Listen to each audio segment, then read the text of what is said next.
Good afternoon, everybody. Welcome to another edition of the Indy's Trusted Servant Show on INSPIREsmall.biz. I want to thank the major domo of INSPIREsmall.biz, my good friend Ryan Henry, for making these interviews available to me and all my friends. What is the Indy's Trusted Servant? That's me, Danny O'Malia. I do customer service training and keynote speaking about customer service and organizational culture. Why are Nordstrom, Chick-fil-A, and you can name a few other places better than the others? Well, they had great cultures and they kept them. I learned all of that from the master, my late father, Joe O'Malia, back in the O'Malia Food Markets days. And even before that, from the age of 9, when Joe owned a little tiny grocery store in Broad Ripple that had one cash register. What's the Indy's Trusted Servant Show? I like to describe it as lively, local, small biz and community talk where you can feel the pulse of Indy. And my guest today is certainly part of the pulse of Indy. My good friend Abdul of IndyPolitics.org. Yep. IndyPolitics.org, and a college professor at a couple of the local universities, and just an opinion sharer, should we say, right? Whether you want it or not. And I was proud to introduce him as the speaker at the Indianapolis Rotary a couple of weeks ago, and I finished my introduction by saying he's the only Muslim libertarian lawyer I know. Who loves bacon. Who loves bacon. There you go. So I guess he's not orthodox. At any rate, Abdul, welcome to the show. My pleasure, my friend. Always good to be here. Well, it's great to have you. I always like to start the show by having my guests talk about their background, where they grew up, where they went to school, where they studied, and how you got to be doing what you're doing now, and then we'll talk about what you do now. Okay, not a problem. Actually, I am not from Indiana. I am actually from Illinois, just right next door. Grew up in Chicago, went to college at Northern Illinois University. He's a Husky. Jim Liston is a Husky, too. Yes. Went to work for WJBC Radio for a couple of years in Bloomington, Illinois, literally 144 miles right up I-74.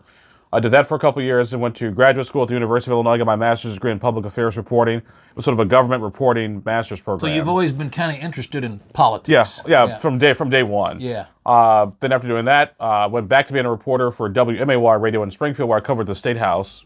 And covering the State House in Illinois is kind of like covering the State House in Indiana, except you hang out more at the county jail, because that's where most politicians end up going to begin with. Yes. He's from the region, so he knows. He knows exactly what I'm talking about. Yeah, hey, Mike Madigan, there you go. So then after doing that for a couple of years, I went to work for the Illinois Attorney General for 8 years. When I worked for the Illinois Attorney General, I went to law school at St. Louis University. And so I literally went to school part-time at night and drove 104 miles each way, one way for 3.5 years. Not 5 days a week. No, 4 nights a week for 3.5 years. Wow. You were a Billiken also. Yes. Yes, okay. Got the law degree, then my boss ran for governor. He lost to Rod Blagojevich. Once again, politician, Illinois, goes to prison. But had good hair. It's all gray now. Then I went to work for WMAY Talk Radio in Springfield. Then I eventually came over here. What brought you here? Actually, a talk radio gig. It was interesting because my boss went to a station in Florida. At the time I was in Springfield, my program director went to a station in Florida. The guy in Florida came here to WXNT Radio in Indianapolis, and he was looking for a morning show host. And so my name came up in a conversation. So I came over a couple of times, did a couple of auditions, like, hey, Abdul, we'd like to hire you. Okay. And that was 2004, and I was technically only be here for a couple of years. And like, okay, Indiana, you've really been fun. We lived here a while back in the early 90s when my dad was in the military. It's been fun, but... Was he at Benjamin Harrison? Yeah. Okay. Yeah, we lived up in Lawrence, near 46 and Post Road. Okay. When there wasn't much ammunition flying. Back and forth. It's actually pretty decent military, upper middle class neighborhood at the time. And then after I stayed here for half a year, the girl I was dating back in Springfield, we broke up. And so it's like, well, there's no point in going back home right away. So I ended up sticking around here. Next thing you know, I ended up meeting my wife. Now, was the guy that brought you here, was it Tom Hervey? No, Andrew Lee. It was before Tom. Yeah. Okay. So, in the middle of all that, I lived in Europe for 4 years too. After high school, but before Northern Illinois University, so 86 to 90. You right from high school to Europe? Yes. What'd you do there? My dad was in the military. Oh, the military. Yeah. Okay, gotcha. So I went to college there for a couple of years. What country? I went to Germany I was in Germany when there were two Germanys. Okay. You were on the good side. Yes. Okay, good. Boy, that dates you. Okay, great. So you got here, and it was with 1430, right? 1430. Right. Which is where I bumped into you. Yep. Just for those of you who are curious, I started listening to Abdul in the morning when I was in my car, and he talked about cocktails and conversation. So I decided to go to Cocktails and Conversation, which the radio station would put on once a month. Yeah. And this was at the Columbia Club. And I met Abdul, which is the reason I went to Cocktails and Conversation, because I found him so interesting. And he said, why don't you come on as a guest and talk customer service? And one thing led to another. And you actually had me Fill in a couple times. When I need to go on vacation and get out of Dodge first, you're like, hey, Mr. Mel, you want to come do the radio for a couple days? There you go. So that got me started on what actually led me here. So you're coming to town, you're with the WXNT 1430, right? Now, did you start Indy Politics then, or was it later? I started Indy Politics later. I was at WXNT from 2004 to 2011. Then they flipped the formats and everything, so we all kind of went on our merry way. It's like, you know what? I was wanting to start my own website, kind of like Politico for Indiana. Okay, so you didn't have it until you ended the radio gig. Okay. And so I got together with my brother, who's a big IT guy over at Eli Lilly. He designed my first website, and I still have like old copies of it. Looks like the Wright brothers at their old bicycle shop. When you go back and look, it's like, oh my gosh, I can't believe how primitive this thing looks. So now it's. But it looked good then. Yeah, look, it was great back then. Yeah. You know, I want to say Mary Had a Little Lamb, as you're speaking to the microphone like Alexander Graham Bell when he's talking. Well, I got a tough question for you. So you come here with this radio show, but you don't know anybody here yet. So how'd you get all your guests? I worked my butt off. I bet, because it was a 3-hour show. It was a 3-hour radio show. You had one person each hour. Is that right? Yeah, one person each hour, or 2 people every half an hour. Okay. And the one thing I noticed, just by listening to kind of looking at the Indianapolis radio market at the time, there wasn't anybody really focused on anything local, particularly in the mornings. I mean, you had IBC, it was more the news wheel at the time with my good friend Jeff Pigeon and anything else, but there was nobody really talking about, local issues, local government, whether it's your township government, your school board, your city hall, or your state house for that matter. So I just like, you know what? I love local government. I love chasing after local government, so that's going to be my forte. So I went to every city council meeting, every committee hearing, every school board meeting, every state house thing, and because I had a big steep learning curve. You obviously did, because you were new here. Yeah. Right? So, yeah, okay. I'm trying to remember exactly when I first came on the show, but I'm guessing it was, you said you were on from 2004 to 2011? Yeah. I'm guessing it was 2007, 8, somewhere in there. Does it sound about right? So you were up and running by then. Yeah. Right? And it took a little while to get used to just sort of I understood local government because it's the Midwest, and so the issues don't really change all that much. It's supposed to be out west, you got some land issues. Down south, you got some other types of issues. But it was interesting just sort of getting to know and learn who everybody was and what the heck was going on. And you were really taking a crash course. Yeah, you were. Literally. Yeah. And the first big interview thing we did, it was with Ken Given, who was a Libertarian candidate for governor, had gotten banned from the debates at the time because it was Mitch Daniels and Joe Kernan, and one of them said they didn't want Ken Given in the debates, and so we started making a big deal out of it. And in that first, were you already a libertarian then, or did that make you a libertarian? I'm more me. I'm more than anything else. Okay. I'm more classic liberal. Free markets, free trade, free people. And by the way, if you haven't listened to Abdul or read IndyPolitics.org, you should, but you never know exactly what he's going to say. Okay, so I can't control him. I always say the audience agrees with me about 70% of the time, but it's a sliding 70. Yeah. So you never really know exactly where we're going to fall in on that scale. Yeah, he spoke at the Rotary, and he said he was for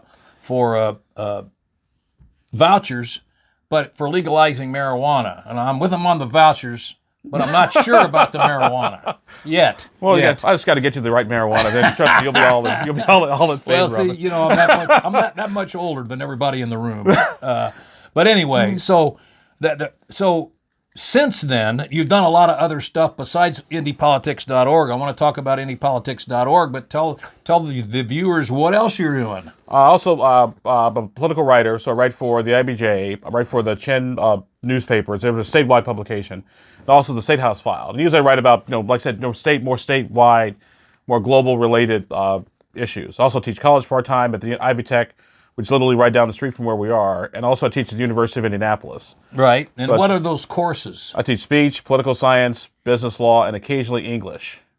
Occasionally English. You're talking to an old English teacher here.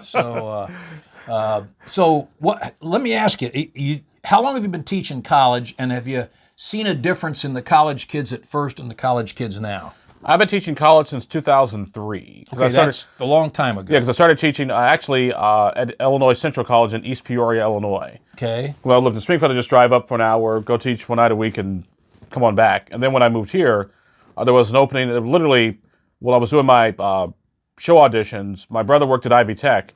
He said, "Hey, Abdul, we're looking for speech teachers. Because I know you teach speech at..." And so I literally walked upstairs and had an interview, and the guy said, "You're hired." I believe it. Like, then that was provided I get the job at WXNT Radio, but everything worked out just fine.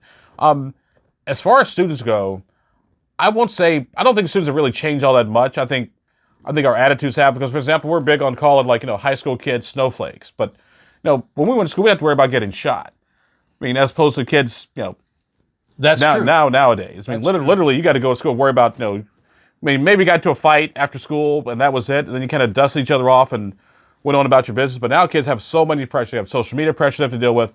And so I think at the end of the day, all kids are the same, but they're different. For example, when my dad was in high school back in the 1950s or the late 40s, my grandfather would complain about his conkling straight hair that those guys would have back then. And then my grandfather's father would complain about his zoot suit.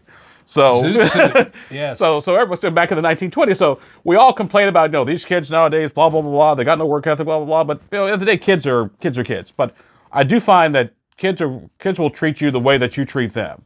And I always treated my college kids like adults. It's like, hey, I treat you guys like grown-ups. I expect you to be here on time, but I will also make it worth your while. I try to be fun and entertaining, so you don't want to miss class.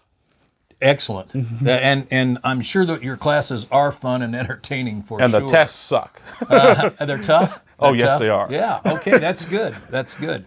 Looking back at my academic career, and I do have a master's in English and taught English for 6 years, the best teachers were the tough ones, right? You didn't necessarily appreciate that at the time. But I just gave my midterm exam today to my business law students at the University of Indianapolis. I told them, so guys, this is due next week, so when you turn it in, be ready, be prepared, but I'm going to warn you guys right now. Here's how I grade.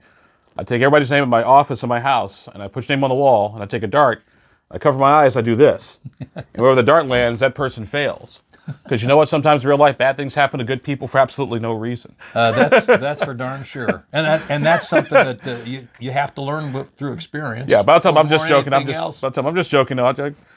I grade you guys on your merit, so we're all good here. But it was still fun just watching the look of the fear in their eyes. Yeah. And then when they walk out the door, I say, "God have mercy on your souls. Have a nice day." Are your classes full? Yes. Yes, I'm betting that they are. And I teach speech for Ivy Tech. I teach a couple high schools, and I've been teaching long enough out in Tri-Westwich, out in Hendricks County, that I now have the younger brothers and sisters of some of my students from 5-6 years ago. Okay. Yeah. And Tri-West and what other high school? I teach at Tri-West, and then it just depends on the high school that pops up on the radar screen. What do you mean? For example, Ivy Tech they have what's called a dual credit program, where you get college credit while you're still in high school. Okay. And you don't have to pay tuition. Oh, so you're doing this through Ivy Tech? Yeah. Oh, gotcha.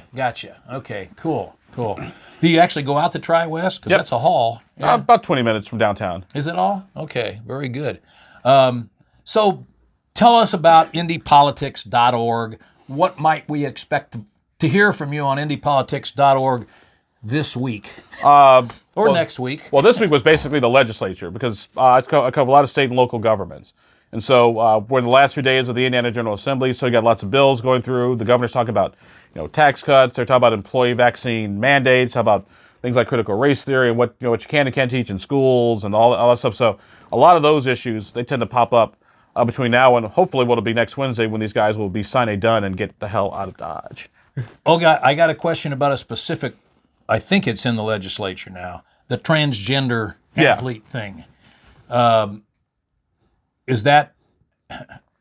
Where do you stand on that, by the way? I'm a firm believer that should be a local decision by local school districts. Okay. And the IHSA, because the IHSA actually has a pretty involved sort of procedure to determine who's transgender, who isn't, and the criteria that you have to meet to be transgender. Because you have to say, hey, I feel like a girl today, I feel like a guy. No, it's more to it. It's more involved process than that.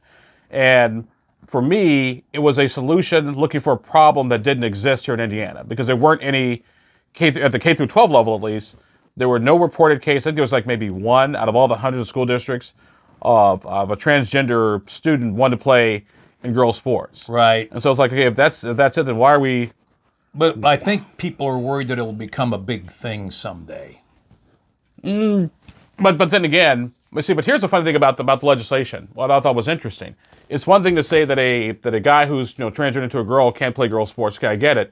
But the bill didn't prohibit transgender girls from playing in guy sports. So it's like, okay, if we're going to do this, we've got to do this. Let's do it across the board.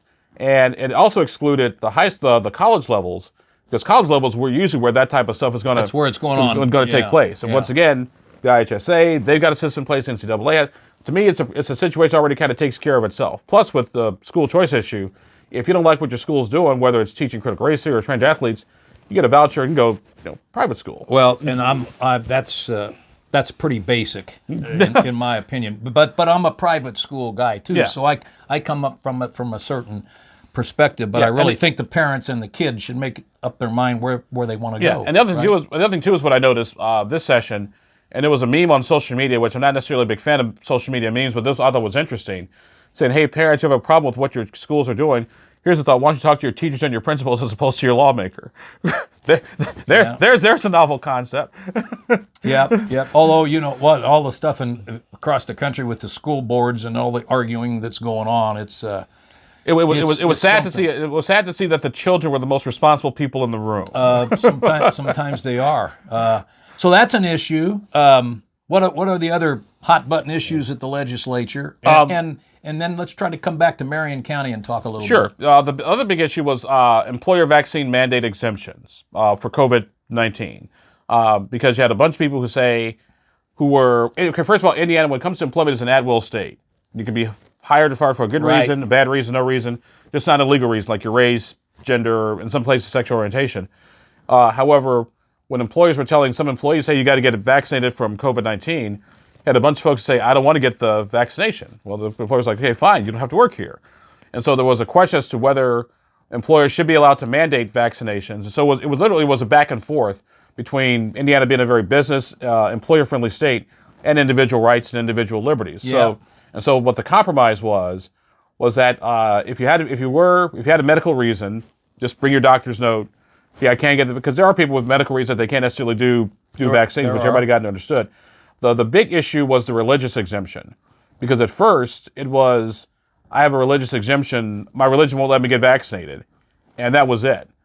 But you'd have to say what your religion was, or tell your employer. You didn't have to prove anything. You had to prove anything. Yeah. Which I thought was interesting, because I remember asking Matt Lehman, who was the House Majority Leader, who was the House sponsor of the legislation, like, okay, Matt, I understand the whole religious exemption thing, but did you guys just technically make marijuana legal? And he's like, Abdul, what do you mean?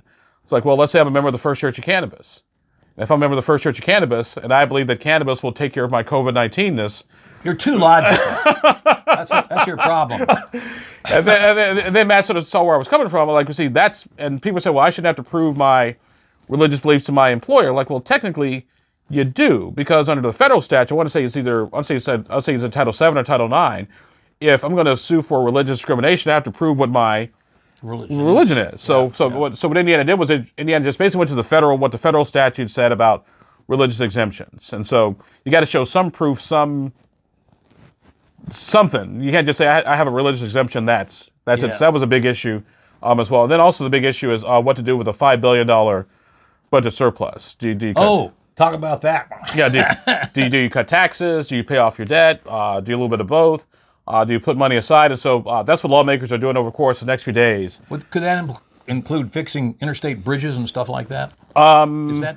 Well, the road money comes from the gas tax comes from a different source. Different source. Okay. Yeah, and this just a weird time of year, because I was like playing moon buggy on my way up here, coming up Meridian. Don't get me started. Come up Meridian Street and just trying to jump over potholes. You'll be glad to hear this. So, living in Hamilton County, when I hit 96th Street on Meridian, that's where the trouble starts, right? Well, from 86th Street south to about 75th, they are filling potholes right now. I don't know how long it's going to take to get downtown, But it is we shouldn't have the main street of our city so pockmarked. No, granted, now I will say this. Now, granted, Indianapolis does have a lot more roads, a lot more traffic, a lot more people True. than the other places. However, still, it's not like this doesn't happen every year. Hey, here comes the snow. Let's get ready. Yeah, exactly. Right? Yeah. So that's crazy stuff. With potholes is a local issue. What are the other big things in the local?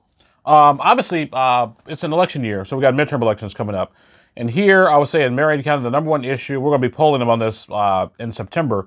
The big issue is crime. Yes. It's crime, it's violence, it's murder, it's bail, it's people, accused of violent crimes, sort of getting, just literally going through a revolving door. Yep.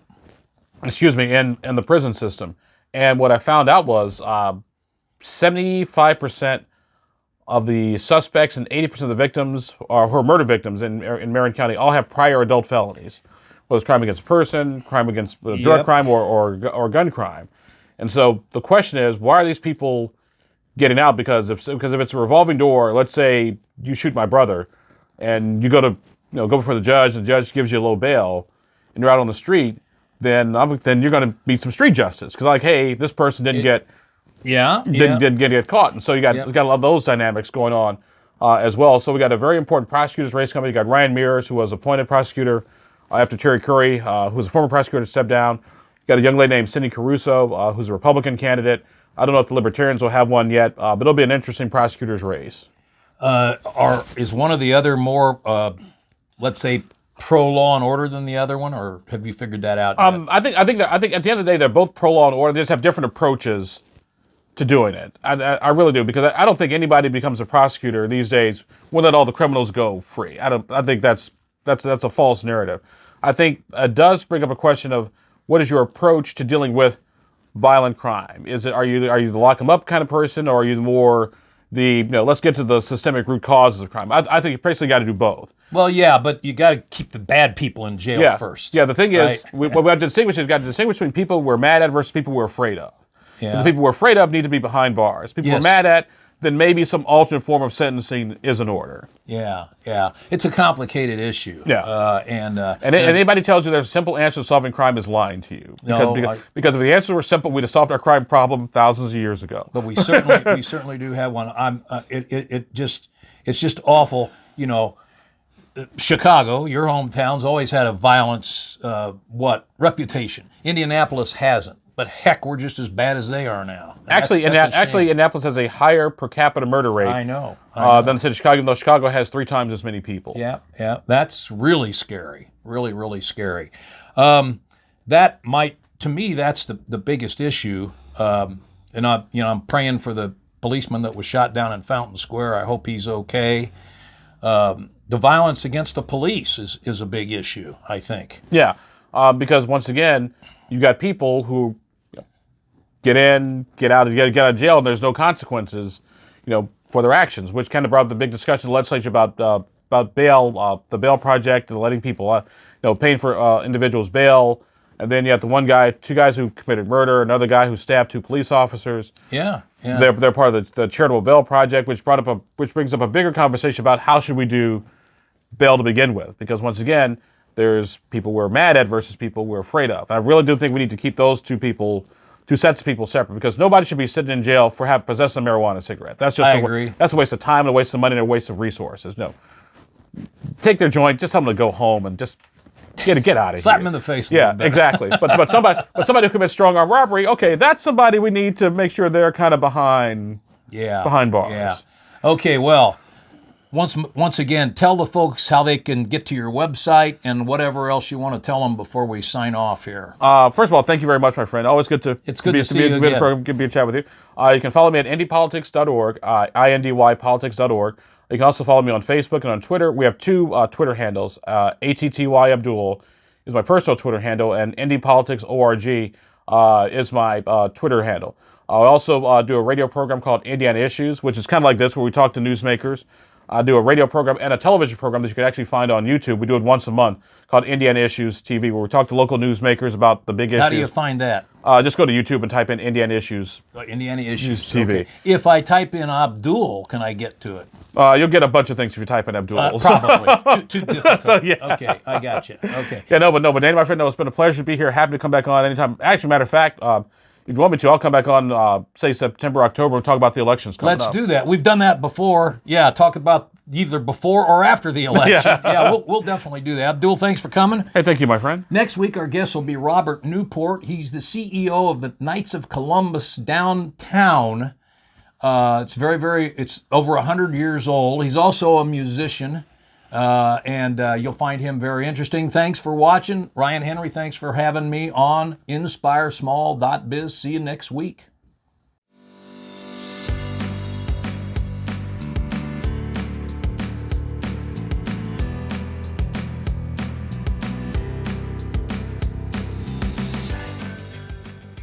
Thanks for watching this episode of the Indy's Trusted Servant Show. If you liked this episode, be sure to like, share, and subscribe for more updates. The Indy's Trusted Servant Show is produced by INSPIREsmall.biz in Indianapolis, Indiana.